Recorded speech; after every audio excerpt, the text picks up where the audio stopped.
तो डिजास्टर कैसे हो सकते हैं? दो सीधी सीधी बातें। और ये संजय सरकार, सीधा सवाल आपसे, अनुराग भदौरिया ऐड ऑन करना चाहते हैं, 1 मिनट रुक जाइए। अनुराग भदौरिया कुछ कहना चाह रहे हैं, पहले उनके पास फिर सरकार जी के पास। भदौरिया जी बोलिए। देखिए अनंत विजय जी पीछे जाते जाते कम से कम 20 साल पीछे चले गए। इनकी तो आदत हो गई है, इतिहास के मुर्दों को भी चैन में नहीं रहने देते, तो भविष्य को कैसे चैन में रहने दोगे आप? 20-20 साल पीछे जाके बात करोगे तो 20 साल पहले उन्होंने बात कही थी कि बांग्लादेशी हमारे डिजास्टर है, तो सोचो। और उस पे आज उन्होंने कब बोला कि बांग्लादेशी को नागरिक बना दो? क्या बोला उन्होंने? ऐसा बोला कि बांग्लादेशी को नागरिक बना दो? ये आप नैरेटिव गढ़ने की कोशिश करते हैं। हमारा सीधा सा कहना है, आपके यहाँ पारदर्शिता नहीं है, आप यहाँ पे ट्रांसपेरेंसी नहीं रखते। एक देखिए आपके प्रवक्ता क्या है, आप तो अघोषित प्रवक्ता हैं बीजेपी के। दूसरे जो बीजेपी प्रवक्ता है वो संजय सरकार जी को बता रहे हैं बाबर के खानदान से। अगर बाबर का खानदान खोजा जाएगा तो कौन निकलेगा इस डिबेट में, आप भी अच्छी तरह जानते हैं। तो मतलब चाहिए। और आपकी इस प्रेशर से कितने बीएलओ की मौत हो रही है, कोई हार्ट अटैक से हो रहा है, कोई आत्महत्या कर रहा है, कोई हादसे में जा रही है जिसकी जान। तो क्या बीएलओ के बारे में नहीं सोचोगे? आप इतनी हड़बड़ी में रहते हो, सत्ता जीतने के चक्कर में 2 महीने में एसआईआर कर दो, बीएलओ भी दौड़ा दो, सारे लोगों को लगा दो। अरे थोड़ी तो कम से कम इंसानियत बरतो, हिंदुस्तान के ऊपर तो तरस खाओ। सत्ता पाने के चक्कर में आप हिंदुस्तान पे भी तरस नहीं खाते, हिंदुस्तानियों पे तरस नहीं खाते, और हिंदुस्तानी संस्कार भी नहीं अपनाते। मतलब इतना शहजाद पूनावाला रिस्पॉन्ड कर रहा है। बेचारा गलती कर रहा है, उसको ट्रेंड भी नहीं किया, उनकी मौत भी हो जाए, हार्ट अटैक भी हो जाए, आप 2 शब्द बोलने को नहीं तैयार। अरे शहजाद पूनावाला बीएलओ की मौत हुई है उसके लिए अनुराग जी का हो गया तो हम शुरू करें। उनके परिवार 1 मिनट, शहजाद पूनावाला रिस्पॉन्ड कर रहा है आपकी बात को। भाई समझ गए। ये अच्छा लगता है, लेकिन अगर आधिकारिक स्टैंड केवल इतना ही होता तो शायद चुनाव आयोग भी आपकी बात को कंसीडर कर लेता। 4-6 दल केवल यही बात लेके जाते हैं कि भाई हमारा बीएलओ से बहुत प्रेम है, बीएलओ अच्छे लोग हैं, उनको 15 दिन 20 दिन दे दीजिए, तो शायद चुनाव आयोग आपकी बात मान लेता। लेकिन आप क्या कहते हैं, चुनाव आयोग बीजेपी के साथ मिला है, चुनाव आयोग हमारे 50,000 वोट काटने के लिए तलवार लेकर बैठा है। अपने से नहीं, लेकिन नैतिक, फिर बात नैतिकता की कहते हैं। हम बोलेंगे उनको संवेदनाएं दो, हम बोलेंगे उनके परिवार के बारे में। अरे हम तो कह रहे हैं ना भाई, संवेदना है तो संवेदना का सवाल लेकर जाइए ना। आप संवेदना को साजिश से जोड़ देते हैं। साजिश और संवेदना दो अलग अलग चीजें हैं ना भाई। संवेदना और साजिश अलग अलग है। शहजाद पूनावाला आपको रिस्पॉन्ड कर रहे हैं। शहजाद जी करके मैं जवाब दे देता हूं। इनका तो देखिए ऐसा है कि एक एक करके जवाब देता हूं। अभी क्योंकि लास्ट में अनुराग जी ने बोला हिंदुस्तानी संस्कार, तो हिंदुस्तानी संस्कार ना बेटी को सवाल पूछने पर चप्पल दिखाने के होते हैं, ना बाप के हाथ से माइक छीनने के होते हैं जब वो अपने बेटे से सवाल करे। एनीवे छोड़ देते हैं, मैं हिंदुस्तानी संस्कार वगैरह में नहीं जाना चाहता। और बाबरी इसलिए बोला, मैंने किसी को बाबरी के खानदान का नहीं बोला है। हुमायूं कबीर बोल रहे हैं बाबर का मंदिर बनाना है।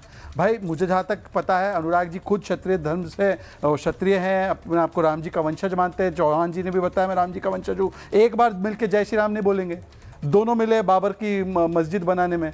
तो मैं इसलिए कह रहा हूं कि देखिए नाम लगाने से कुछ नहीं होता। अब मैं आगे बढ़ना चाहता हूं आज के मुद्दे पर। शादाब जी ने एक अच्छा विषय उठाया। शादाब जी ने एक अच्छा विषय उठाया। आप बताओ कि अरे आप बोलिए अपने, एक बार फिर बोलिए कि अयोध्या में राम मंदिर बना अच्छा था। एक बार बोलिए कि जिन्होंने राम भक्तों पे गोलियां चले वो गलत था। एक बार बोलो दीप लगाए राम अयोध्या जी में, उस पर तो आपने गलत नहीं किया। बोलिए ना, अब सुनिए ना, छोड़िए। शादाब जी ने एक विषय उठाया, उनके बारे में क्या करने, शादाब जी ने एक विषय उठाया। अरे भाई बाबर के लिए इतनी क्यों आपकी पेट में इतनी मरोड़ आती है भाई? बाबर के लिए क्यों इतना तड़पते हो? बाबर के लिए क्यों तड़पते हो भाई? अब 25 नवंबर आ रही है, 25 नवंबर का जश्न मनाना। सुनिए, अरे राम जी मैं बोलूं क्या? ये बीच में ये मोटर की तरह चलते रहेंगे हमारे भाई। हम अब शादाब जी को जल्दी पॉइंट्स करेंगे, एक वैलिड पॉइंट अपने पॉइंट्स रखेंगे, समय कम है। शादाब जी ने बोला, शादाब जी ने बोला कि 14 या 15% डिजिटाइजेशन हुआ। पर मेरे भाई शादाब जो राम जी के वंशज भी है, वो ये भी जानते हैं कि 2003 से पहले जब डिजिटाइजेशन होता था, डिजिटाइजेशन ही नहीं होता था एसआईआर में, तब तो डिजिटाइजेशन ही नहीं था। आज तो हम लोग बहुत आगे निकल चुके हैं, 11-12 डॉक्यूमेंट लेते हैं, ये डिजिटाइज करते हैं। तो मुझे लगता है कि डिजिटाइजेशन की मात्रा कम है, इसकी वजह से एसआईआर वोट चोरी है, ये नहीं कहा जा सकता। और अनुराग जी एक बार दोनों मुट्ठी बींच कर बोलो जय श्री राम। और जो बाबर के मंदिर बाबर के मस्जिद की पैरवी करते गलत है, बोलो एक बार, बोलो बाबर का मस्जिद का पैरवी करने वाला गलत। अनुराग भदौरिया कुछ कह रहे हैं, इनको बड़ी अनुराग भदौरिया कुछ कर रहे हैं। मैं आपकी आवाज नहीं सुन पाया अनुराग जी, दोबारा कर दीजिए। आप बताइए, नाथूराम गौड से मुर्दाबाद बोलिए जिसने राष्ट्रपिता की हत्या की हो। आप बोलिए। अरे गोडसे का और श्री राम का क्या क्या लेना देना है साथ में?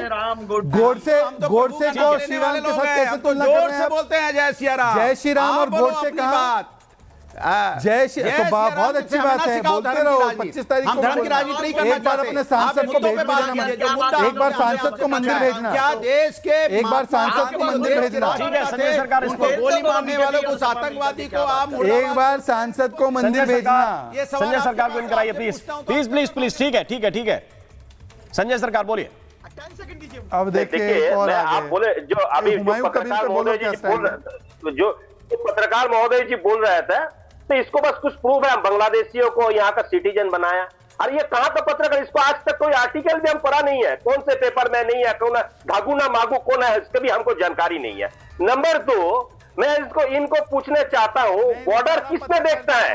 धागू मागू को जवाब है, बॉर्डर देखता है बीएसएफ को मॉनिटर करता है, आईबी नहीं, सागरिका घोष पत्रकार है, रोज होता प्राइम एक ही पत्रकार है, सागरिका घोष। यहाँ पर घुसता है तो कौन है? अच्छा, दूसरा नंबर बात, भारतीय जनता पार्टी का 2 नेता ओनली सागरिका इज द पत्रकार, बाकी एक का सब नाम राजकुमार पत्रकार बारोई नहीं है, और दूसरे का नाम निमाय ओनली है। सागरिका ये घोष दोनों- पत्रकार। यस, ये दोनों जो है ना, ये दोनों नहीं, आपके लिए एक ही पत्रकार सागरिका घोष। बांग्लादेशी चुप करो, मुगल का वंश से ज्यादा बात नहीं सुनने चाहते हैं। मुगल का वंश है यहाँ पर। सागरिका घोष है पत्रकार, सागरिका घोष पत्रकार है, आनंद जी पत्रकार नहीं है। हमारा उत्तर प्रदेश का आदमी का बदनामी करता है, हमारा उत्तर प्रदेश का आदमी का बदनामी करता है, उत्तर प्रदेश का आदमी को गाली देता है, उत्तर प्रदेश को गाली देता है। मुगल का वंश है तो चुपचाप रह जाओ। मुगल का वंश यहाँ हिंदुस्तान में कोई जगह नहीं है। उत्तर प्रदेश के आदमी को गाली मत दो। भारतीय जनता पार्टी का शत्रुघ्न सिन्हा को क्यों सांसद बनाया आपने? यूसुफ पठान को क्यों सांसद बनाया? राजकुमार बारोई एक जो भारतीय सागरिका घोष पत्रकार है। अनंत विजय रिस्पॉन्ड करना चाहते हैं? अनंत जी नहीं है। ठीक है। 50,000 संजय सरकार, शहजादपुर वाला, बारी अनंत विजय जी की। अनंत विजय जी जल्दी, क्विक, समय सीमित है। मैं सिर्फ ये कह रहा हूं कि संजय सरकार जी ने अपनी अज्ञानता का जो सार्वजनिक रूप से परिचय दिया, उसका मैं अभिनंदन करता हूं। वो मुझे पत्रकार नहीं मानते हैं क्योंकि उनकी लिस्ट में मैं नहीं होऊंगा जिसको राज्यसभा भेजा जा सके। तो कोई बात नहीं, आपके पत्रकार मानने न मानने से कोई पत्रकार नहीं होता, क्योंकि हमें सरकारों की कोई सर्टिफिकेट नहीं चाहिए होती, न ममता बनर्जी का सर्टिफिकेट चाहिए, न किसी और सरकार का सर्टिफिकेट चाहिए। दूसरी बात यह कि अगर मैं आपको चुनौती देता हूं सरकार साहब, आप लोकसभा की वेबसाइट पर जाइए और ममता बनर्जी के अगर ये भाषण नहीं हो तो फिर आप जो कहेंगे वो मैं स्वीकार करने के लिए तैयार। मेरे पास समय इतना ही है। देखिए, सच्चाई से सारे लोग दूर रहना चाहते हैं, और सच जब आप बताइए तो चीजें डीरेल करने की कोशिश करते हैं। आप सभी मेहमानों का बहुत बहुत शुक्रिया, बहुत बहुत धन्यवाद।